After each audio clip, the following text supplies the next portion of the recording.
Hi everyone, my name is Ashmika. I'm going to be a senior at KU where I'm majoring in ecology and evolutionary bio and have been working in the GLORE lab. Today, I'm really excited to share with you some of the work I've been doing regarding inheritance of color patterns in anoles. I've been interested in color pattern for a few main reasons. First, this is a great trait for better understanding genotype to phenotype interactions as it's fairly easy to quantify. Color and color pattern are also important for multiple inter and interspecific communication like aposematism and crypsis. Finally, there's still a lot that we don't know about the genetic architecture of non-melanistic color patterns, especially in squamates. Anolis distichus is a small bark anole native to Hispaniola and the Bahamas.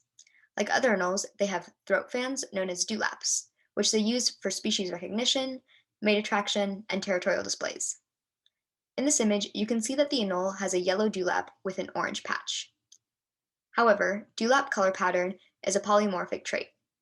You can see from these images that some individuals have pale yellow dewlaps, while others have orange patches which vary in size. Furthermore, we know that it is a heritable and autosomal trait in distichus, making them a great model for this study. To determine the genetic architecture of Anolis distichus dewlap color pattern, I investigated two main questions. First, is dewlap color pattern a quantitative or Mendelian trait?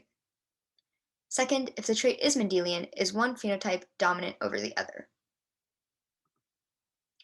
There are two populations of distichus that I looked at. Rabaturgum, or ravs, have pale, uniform yellow dewlaps. In contrast, Ignigularis, or Iggs, have bright orange-red patches with yellow margins. These populations come in contact and reproduce in narrow environmental transition zones, producing intermediate phenotypes. These intermediate phenotypes are basically a mix of the two that I just mentioned. They have smaller blush orange centers surrounded by wider yellow margins.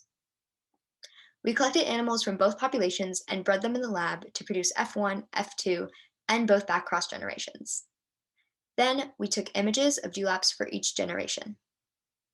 To quantify color pattern, I standardized all the images for color and size, then used a threshold feature in ImageJ to calculate the percent orange area of each dewlap.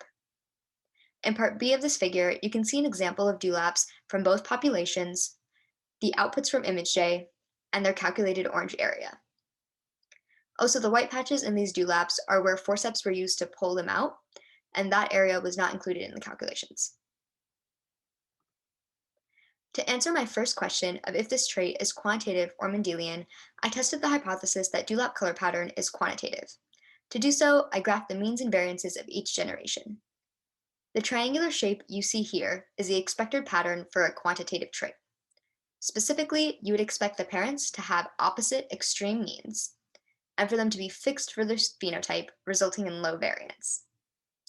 F1s would all have the same intermediate phenotype, while back crosses should have means closer to their respective parents.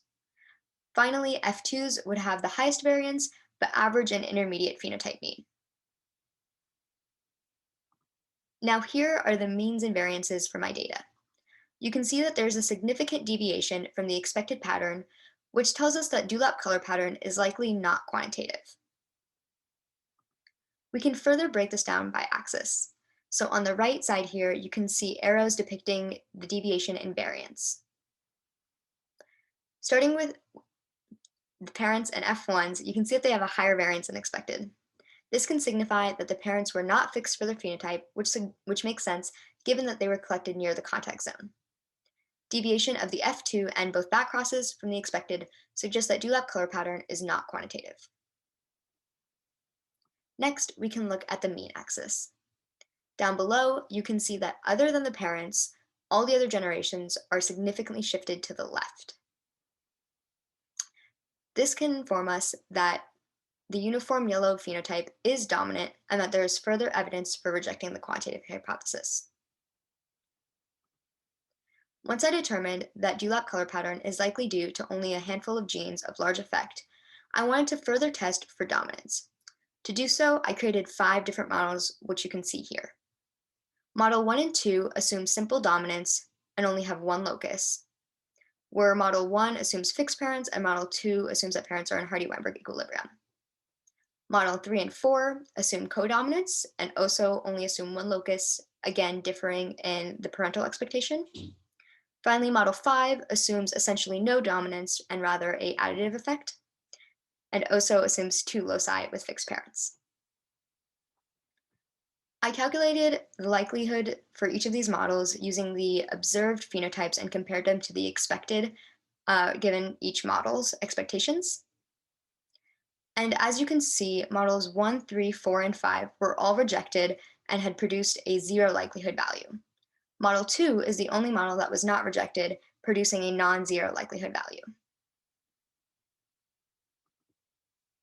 From these results, we can reject the quantitative hypothesis and conclude that dewlap color pattern is likely due to only a few genes. Secondly, we can conclude that the uniform yellow dewlap pattern is dominant over the orange patch phenotype. And finally, in squamates, colorful patterns may have a similar genetic structure to melanistic color patterns, as studies looking at melanistic color patterns in snakes have found them to also be Mendelian traits. Finally, I would just like to take a minute to thank everyone in the GLOR lab for their amazing mentorship and opportunity to conduct this undergraduate research. If you have any questions, please feel free to contact me at ashmikab@ku.edu. Thanks for watching.